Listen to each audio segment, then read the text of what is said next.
Okay, it's 5 minutes past 10, so I guess it's time to start. Welcome everyone who joined us.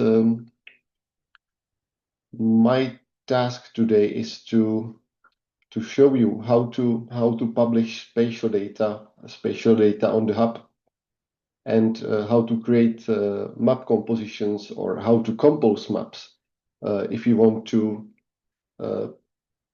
present online any spatial data and any map you would like to. It can be output of your research, or it can be some data set that you have collected in the field, anything like that. So I would like to show you how this can be done on the Polyral Plus platform.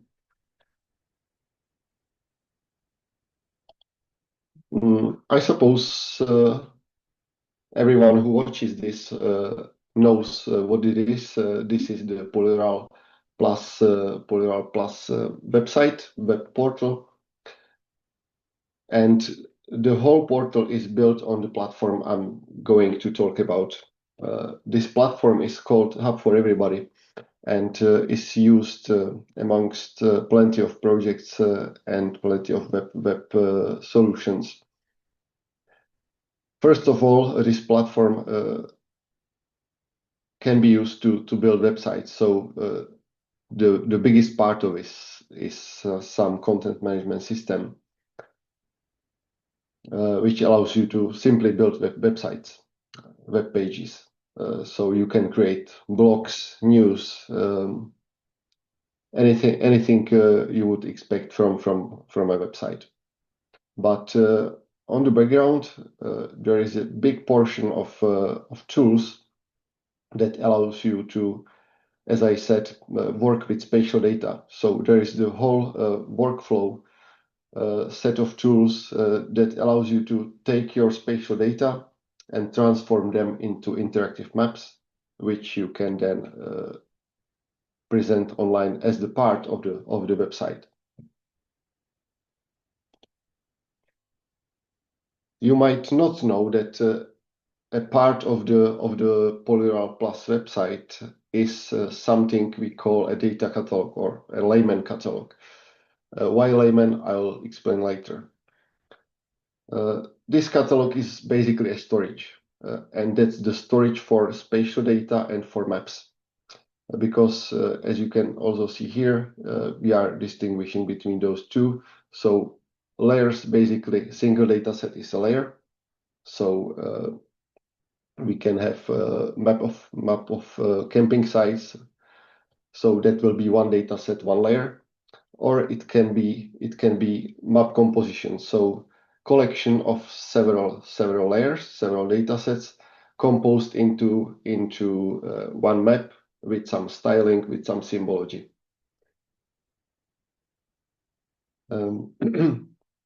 So this is what you can actually find on the Polyral Plus website under the maps menu item. I'll show you later how it works live. But now I would like to start with what's behind, what this catalog uses to work. This is the overall schema. It's very simplified, but it's overall schema of the platform. So I will quickly go through all of the components that are taking part here. As I said, the biggest part is the content management system. We are using open source platform which is called Vectail. It's a Python-based or Django-based content management system, which allows us to hugely customize the solution. That was basically one of the two reasons why we chose Vectail, because it's highly customizable, and it's once you know how to work with it, it's very simple even for the end users, for the editors. So this is Vectail content management system, and to this CMS there are other components integrated. The most important part is layman publishing server. You see layman, that's also the name of the catalog I showed you before. Layman is simply a shortcut for layer manager. What this component does is it takes your data. It can be GeoJSON, shapefile, KML, the most common spatial data formats are supported, and it transforms your data into web services. So that's the crucial component here. And then you can see those two client components who are actually communicating with layman when you want to publish or search data or view data. First of them is HSLair's web mapping application framework. That's a very complicated name, but it's simply a web application which allows you to manage your geodata.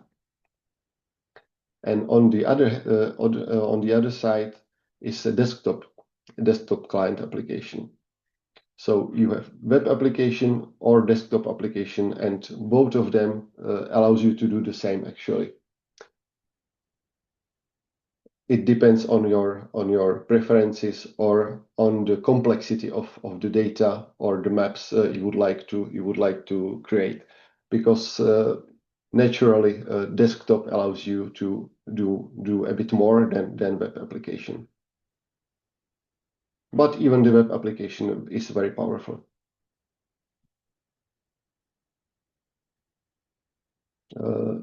Connected to the desktop is also a mobile solution that's more or less still in development, but for all of those components on the left, you can see here we are using also open source tools. The desktop is based on QGIS, the most popular open source GIS software.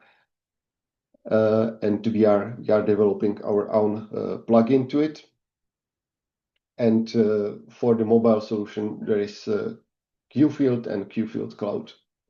I will not dig deep into this. If you are interested in this, please ask me later, and we can talk about it more. The last component of the platform is metadata catalog. We call it MITSCA. And why is there? Because when we are dealing with geodata, you always have to somehow deal with metadata as well. So anything you publish through layman publishing server gets automatically metadated to the metadata catalog.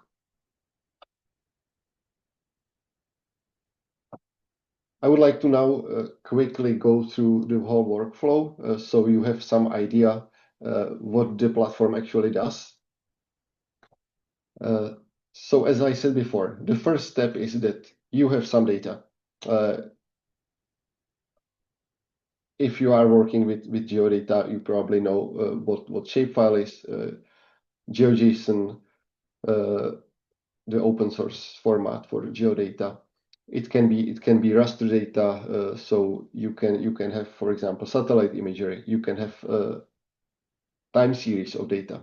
So you can have, if you have satellite images, it will most likely be some time series of the images. So you can have a Postgres database with spatial data. So if you have any data like that and you would like to present them in some nice form to a public or to your colleagues or project partners, you can start with this workflow.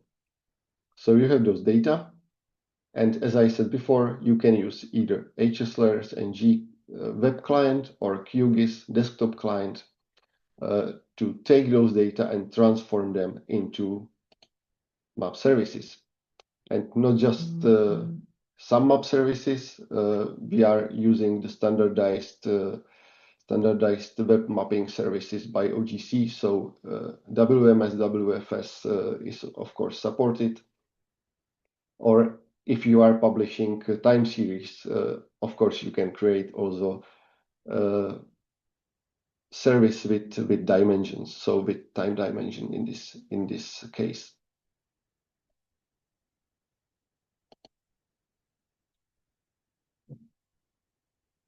So we took our data, we transformed them into map services, and now we can compose map.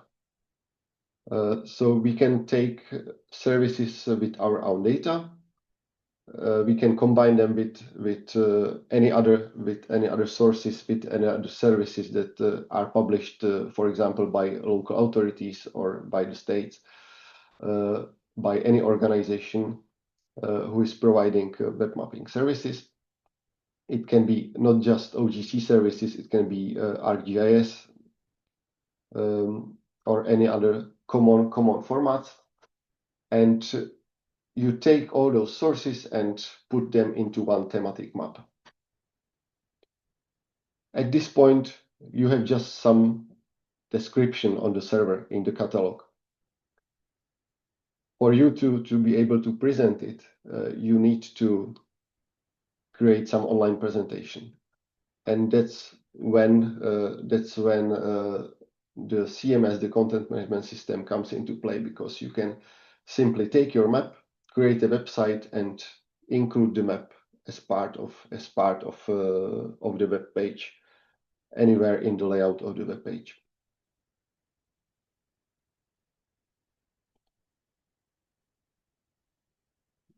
In case you don't want to just work with the platform as end user, so if you want to dig deeper and not just use the clients that we have prepared, you can also use the API that's behind.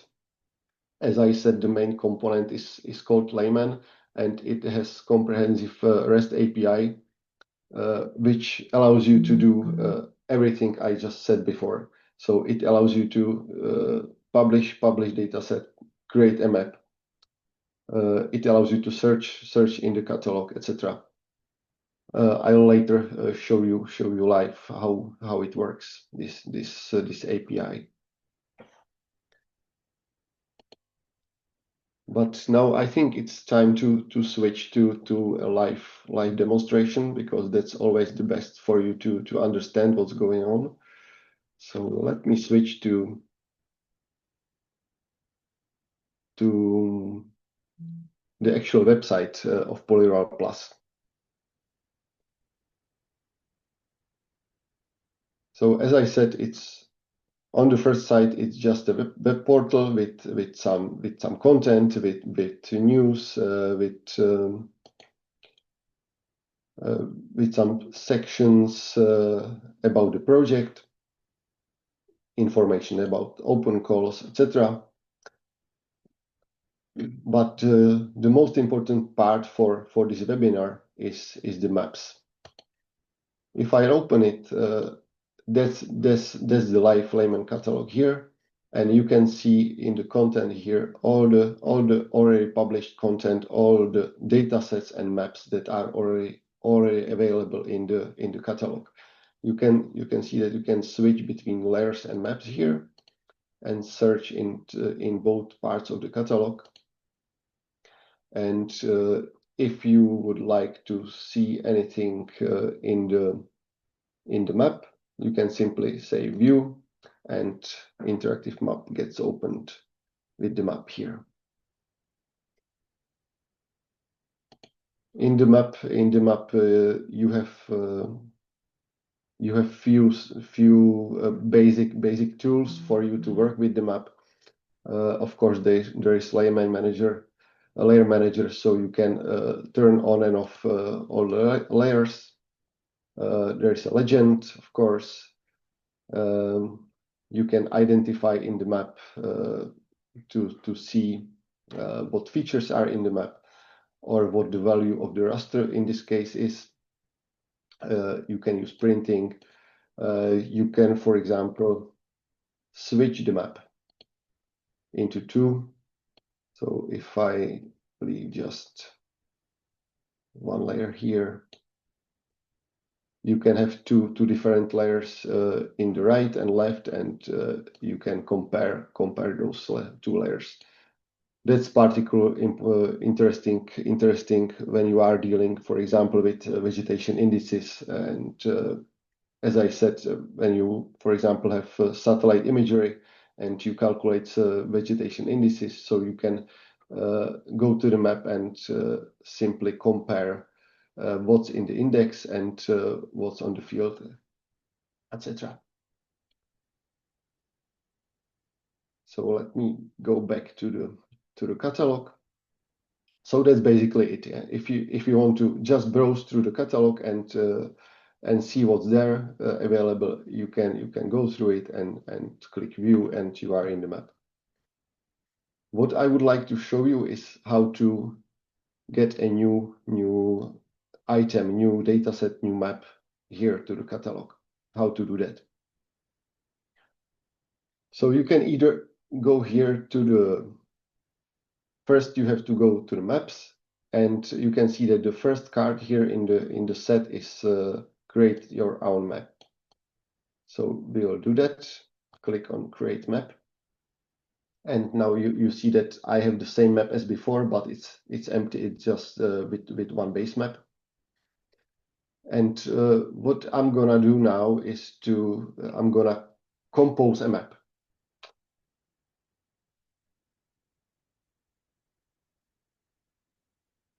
As I said before, there are several tools for you to use, and for now, for composing the map, there are two tools that are crucial.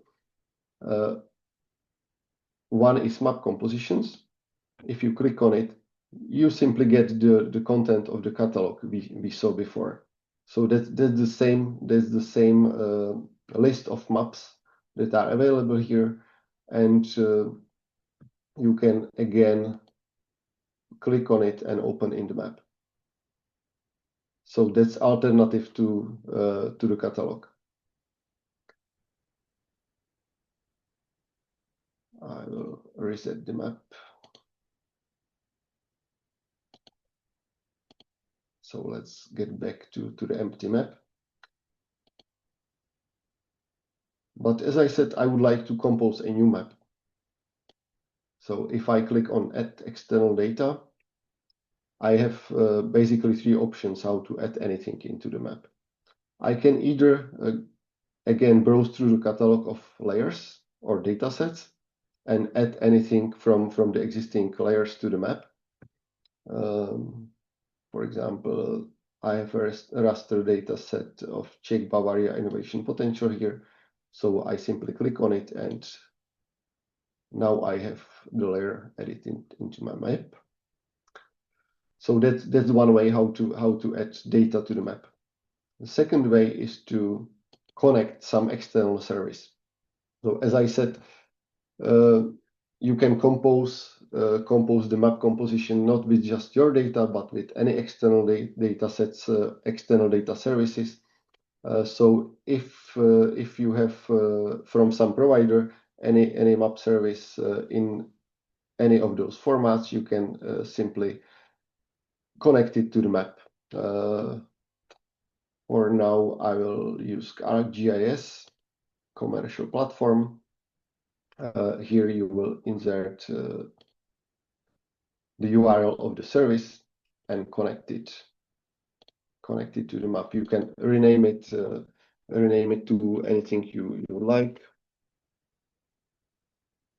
and you can select whether you would like to add it as a general layer or as a base map. Because it's word imagery, I would like to have it as a base map. That's a better option, and add to map. So you can see that now I have a new base map here. I can switch between them. And let me zoom back to my layer. You can also see that you have plenty of other options. I will not go through all of them now. If you are working with vector layers, you, for example, have plenty of options how to set symbology in the web application, so you can change the appearance of the data set in the map. But I would like to go back here and show you the third way how to add data to the map, and that's the most important, because in this point I'm gonna take my own data from my own laptop and upload it to the catalog and add it to the map. So again, you can see that you have a couple of options here: shapefiles, KMLs, raster images, raster time series, as I said, or GeoJSON. This will be the simplest and the fastest now. So let me select GeoJSON. It's a polygon vector layer of European countries. I'll rename it so it's clear that it was created during the webinar. You can fill in some basic metadata, so you of course have to specify the name of the layer and abstract. And you can also provide a style file. Style file is again some standard that can be, for example, created in QGIS and exported from there. Or you could as well leave it as it is, and it will get default symbology, which you can then change in the layer manager here. But I've already prepared a style file, so let me select it here. And now I just need to add it to the map. And it's there. You can see that those countries are not pretty much visible there. So let me lower the opacity of the base map. So this way I could add more and more data here, and those data will be uploaded to the data catalog. So let's say that for now I'm satisfied with the map, how it looks, and I would like to share it and publish it as the whole map. So that's when I get back to map compositions, and I say that I want to save the current map. And you can see that I'm not authorized because I forgot about it. So I first have to log in to the portal, and that's important step, because whether you are working with the platform from the web or from the desktop, you are still using only the one user account you have in the platform. You can either sign up here and create a new account just for the portal, or you can also connect your Google account. So let me do that. And you can see that now I'm logged in as myself, and I can again do the same as before. But there was one great difference. Before, when I uploaded the GeoJSON, it was just added to the map. It was not published to the catalog.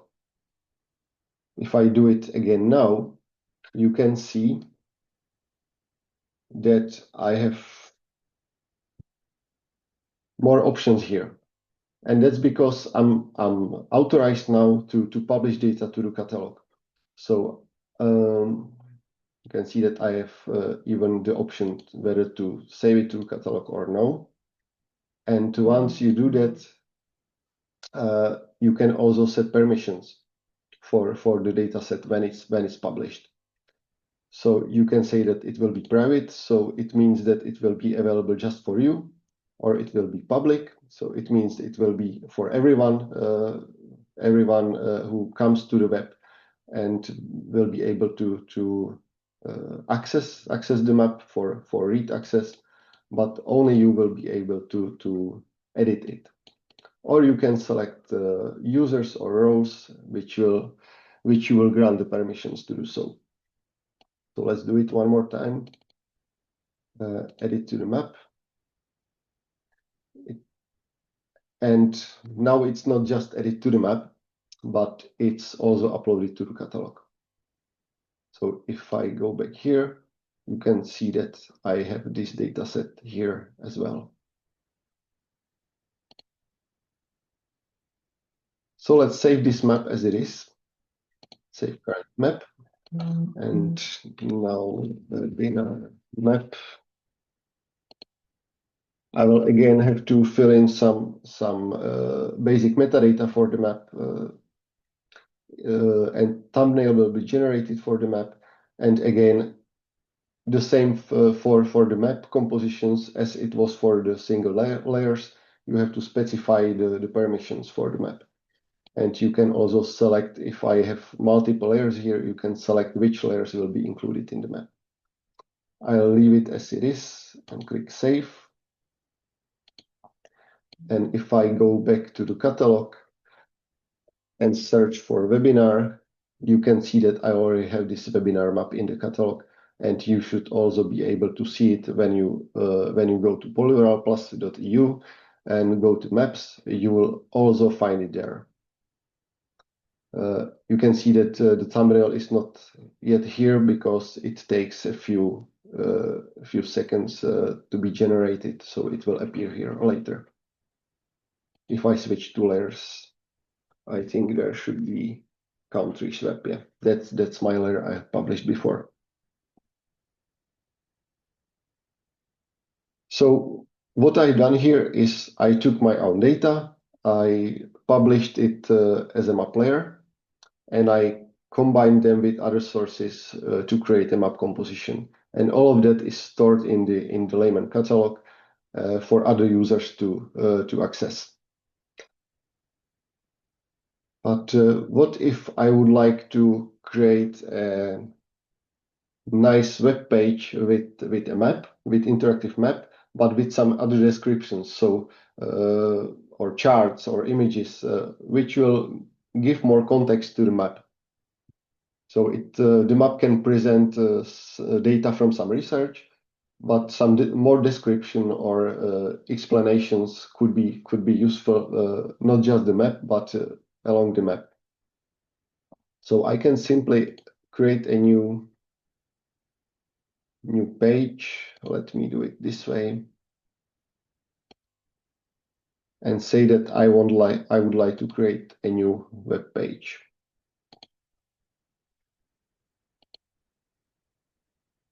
I have to give it some name, and then I need to create the content of the web page. So you can see that I have several options for the layout here. I could also say that I would like to have just the map. So why not webinar map?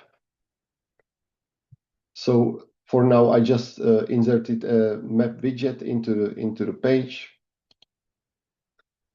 And here in the advanced option, I can select the tools that will be available. I would like to have print and map swipe there. And when I publish the web page and view it live, we should see the map I've created before. And one last thing, I would like to edit this page so it contains something more than just the map. So let's create something a bit complicated. I'll create two columns in the web page. In the left column, I'll insert, for example, an image. And in the second column, there will be again this map widget. So hslayers map. And I will again select the map we have created. Check some tools and publish.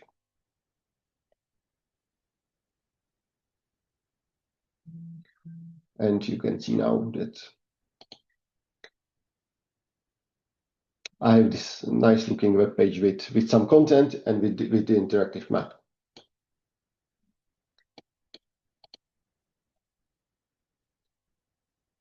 So this is in fact the very same map as we have seen before.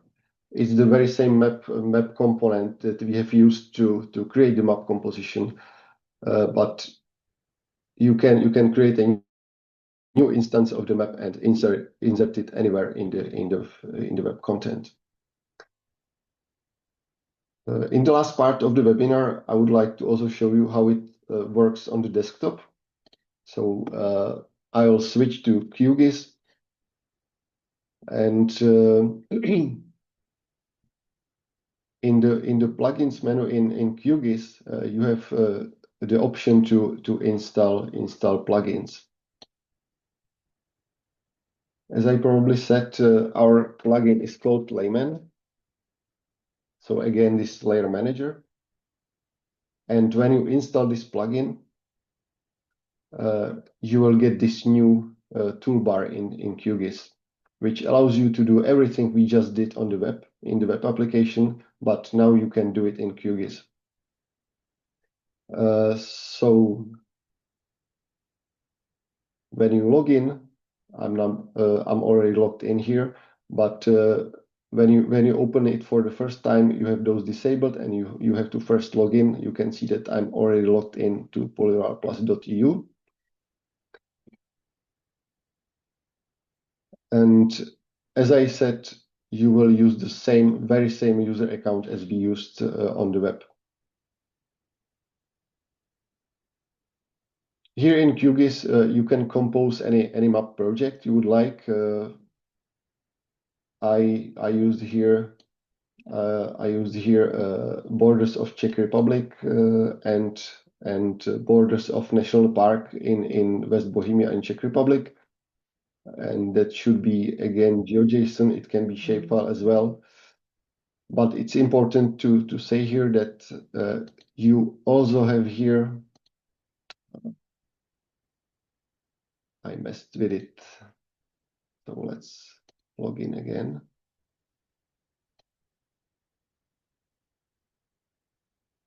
Also here in QGIS, you have the access to the very same layman catalog as on the web. So you can see that I have those same layers as on the web, even this layer that I've published before. So I could simply remove this one and edit from the catalog.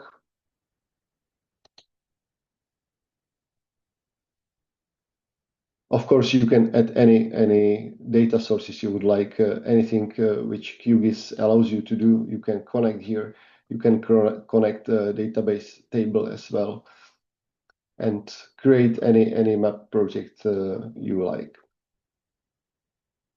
If you want to publish or export any layer of this, you just click on the tool, select the layer you would like to export, click on it, and it's exported. And now when I open the catalog, it's here. That's the layer I just published to the catalog. And of course, you can again set permissions. So the same as on the web, you can set public, restricted, or you can select specific users or roles. If I make it public,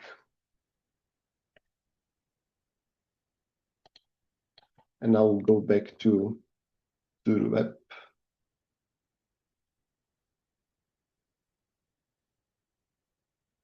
It's there.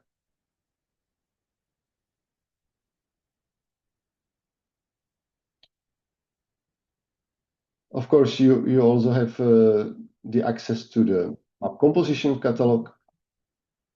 So you can select any map composition from here and load it to QGIS and work with it more. Or you can create a new map composition here in QGIS. So let's quickly do that. Webinar QGIS demonstration. I'll create a new composition. And here you can select which layers you would like to include in the map composition and save changes. You have plenty of options here for each of the layers. You can turn it into grayscale, you can set opacity, you can make it a base layer.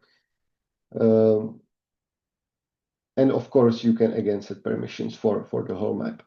By default, if you are publishing data in QGIS, it's by default private. So anytime you would like to make something available to others, you have to set permissions first. So if I make it public here, and again go to the catalog and to maps,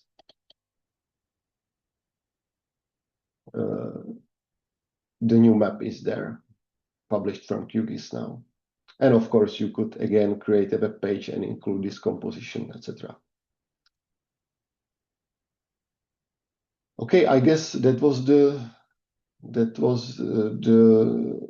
main content, the main workflow I would like to show you.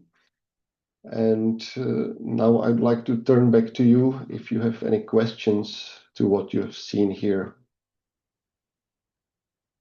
which I could enlighten. So I will give you a minute if you would like to just ask.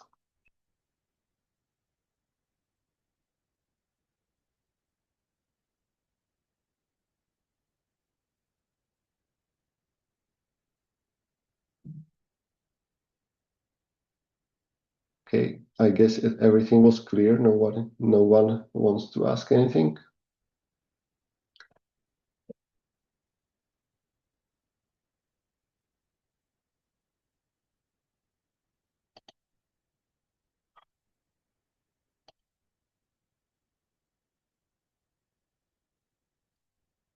There is nothing in the chat as well. So in that case, thank you for attention and have a nice rest of the day.